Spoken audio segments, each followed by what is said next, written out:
from shocking Europe by winning the Champions League with Porto, to conquering the Premier League, La Liga, and Serie A. Jose Mourinho imposed himself as one of the best coaches in the game's history. His brilliant masterclass against Barcelona at Camp Nou, his triumph over Antonio Conte's Chelsea, and many other unforgettable displays will always remain a standout achievement in the archives of football.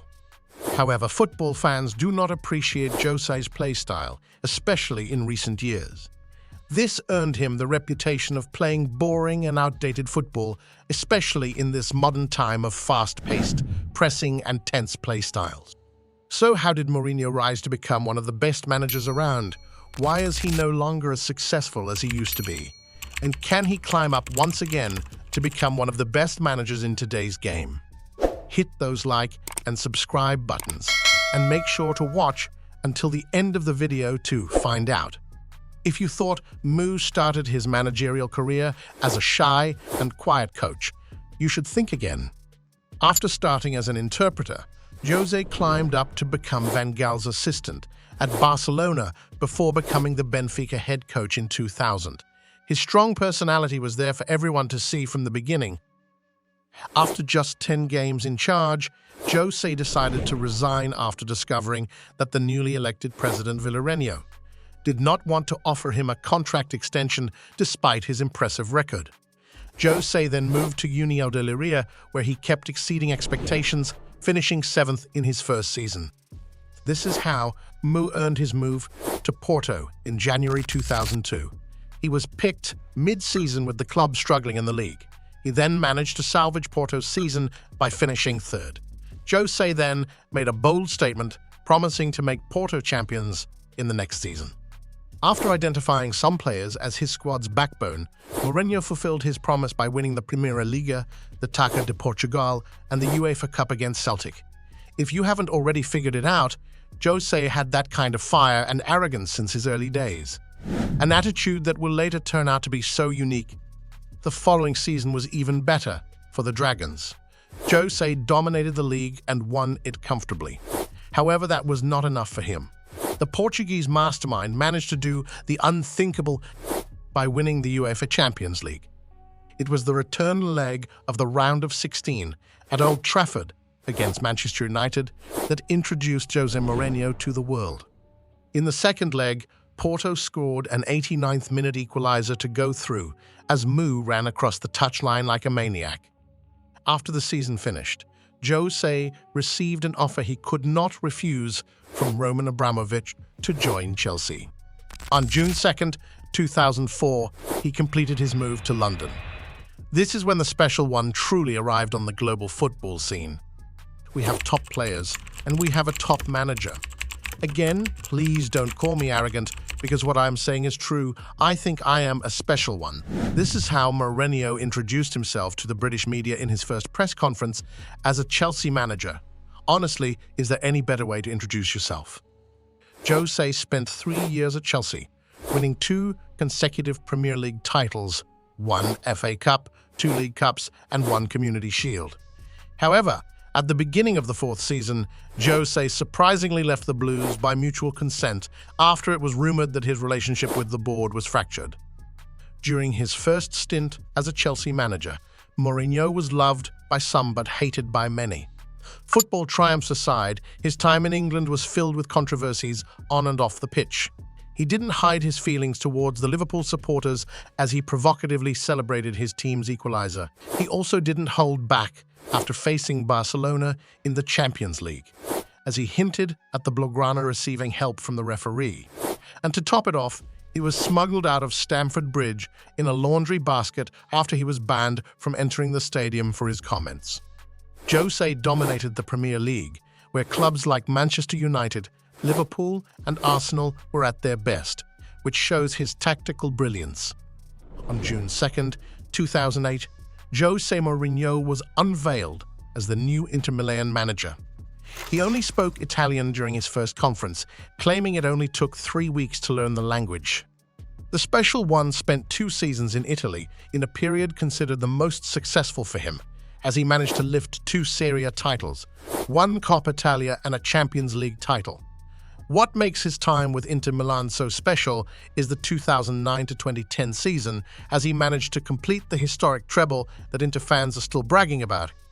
Jose successfully assembled a squad that had both talent and experience. Players like Javier Zanetti, Lucio Dejan Stankovic Cambiaso, Diego Milito, and Samuel Eto'o all played a crucial part in writing history under the guidance of Mou. His influence was not limited to the tactical aspect of the game. His management style was unique, which made Inter players ready to die for him on the pitch. The most memorable moment for Jose as an Inter manager must be his iconic Camp Nou celebration after eliminating the Champions League holders Barcelona. After winning 3-1 in Italy, 10 men Inter stood tall against the floods of attacks sustained by the Barcelona players in the return leg. After a hard-fought battle, Inter managed to get through to the final. Jose sprinted on the pitch with the referee's whistle, holding his finger up high and staring at the Catalan fans, stating that he was number one before clashing with Victor Valdés. This was considered a test for Jose to know if he was eligible to manage Real Madrid, which is what exactly happened. After a glorious second season in Italy, Jose's departure from Inter was filled with tears as he was set to join the Spanish giants, Real Madrid, in 2010. Florentino Perez brought Jose to get Real Madrid back to their European glory. The club had failed to win the Champions League since 2002. In fact, the club had not reached the competition's final in 8 years, as they crashed out from the round of 16 on 6 consecutive occasions before the arrival of the special one. It was difficult for Jose to replicate what he had achieved with Inter in Spain, and that is precisely what happened. He managed to win a single La Liga title and another Copa del Rey during his 3 seasons with Real Madrid. He eventually failed to lift the Champions League Cup after reaching the semi-finals 3 times during his 3 seasons. Despite the financial backing Jose received at Madrid, he failed to dominate the league the same way he did with Chelsea in England and Inter in Italy. But to put things in context, he had to go head-to-head with one of the greatest teams in the game's history, the peak tiki-taka Barcelona under Pep. So maybe winning 1 La Liga title during his time in Spain was not that bad. As always, Mou left Real Madrid in fashion. After losing the Copa del Rey final against Atletico Madrid in 2013, Jose commented on his season, saying it was the worst ever. 3 days later, Florentino Perez announced that Mourinho would leave the club by mutual agreement despite extending his contract to 2016 just 1 year earlier. In 2013, Jose went back to London. His first year saw him finish 3rd in the league and reach the Champions League semi-finals. In his second season, he managed to win the Premier League and the League Cup. Things seemed to be all good again for the special one, right? Well, it turned out that Mou's 3rd-year curse began. Despite having technically gifted players like Mata and Hazard, Chelsea's performances on the pitch were heavily criticized as Mourinho's style of play was described as anti-football. The media and the fans' tension, mixed with players' unhappiness with Jose's tactics, saw Chelsea collect just 11 points from 12 games at the start of the 2015 to 2016 season. Roman Abramovich, known for having no patience with managers, dismissed Jose on December 15, 2015. Jose's time with Chelsea did not end on the best of notes. However, to this day, he is considered the best manager in the Blues' history. After being sacked by Chelsea, Jose Mourinho joined Manchester United the next season and spent 3 years with the Red Devils, lifting 1 EFL Cup and 1 UEFA Europa League Cup. His first season was promising, as United fans thought he was the one to bring their club back to the top. However, things started going downhill until he got the sack midway through his 3rd season. It was as if Jose was the #1 enemy of the media. Despite exceeding expectations during his first season, the Portuguese got no rest. His style of play was constantly criticized and deemed unsuitable to United's history and tradition of fast-paced attacking football. But perhaps Jose was forced to implement the negative style of play. Maybe his comments on football heritage after being eliminated by Sevilla in the Champions League are valid. After all, he inherited an old squad, filled with players unfit to play on the highest levels, especially for a club of Manchester United's magnitude. This, however, does not justify his consistent attacks on his own players. Whenever results turned bad, Jose targeted the likes of Pogba and Shaw and always refused to take the blame. He even criticized United's board, which ultimately got him the sack. Things only got worse for Jose.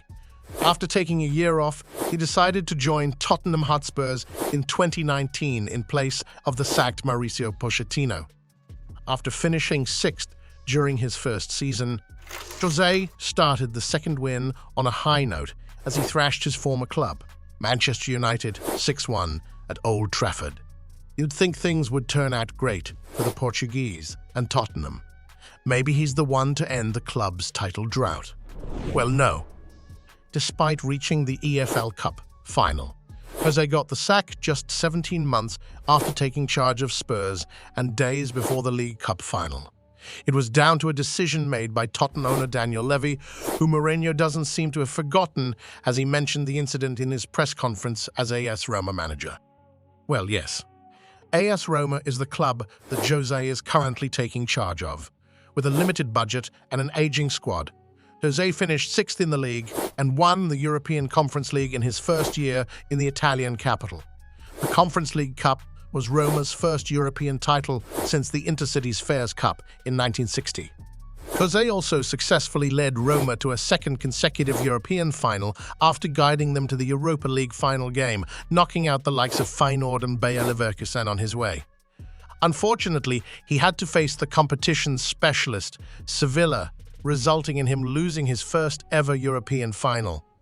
Jose had a kind of disappointing Serie A campaign last season, as he finished sixth in the league. However, this year, Roma managed to sign the likes of Leandro Paredes, Renato Sanchez, and Romelu Lukaku in an attempt to crash the top four race and guarantee themselves a spot in next year's Champions League. Some might find Jose's style boring, outdated, and talent-killing. Others might argue that he is forced to play that way due to the squads he inherits. But one thing is sure, Jose is elite when it comes to winning trophies. He's won silverware everywhere he went, except for Tottenham, where he could have won the EFL final if he had been allowed to play the final he reached. Jose is still at Roma, trying to uplift the whole squad. But we can imagine that he will eventually become the Portuguese national team manager in a few years. It's just written in the stars. But what do you think? Is Jose completely washed, or does he still have more to prove? Will he be better on the international level playing in knockout competitions? Let us know in the comments, and remember to hit the like and subscribe buttons for more content.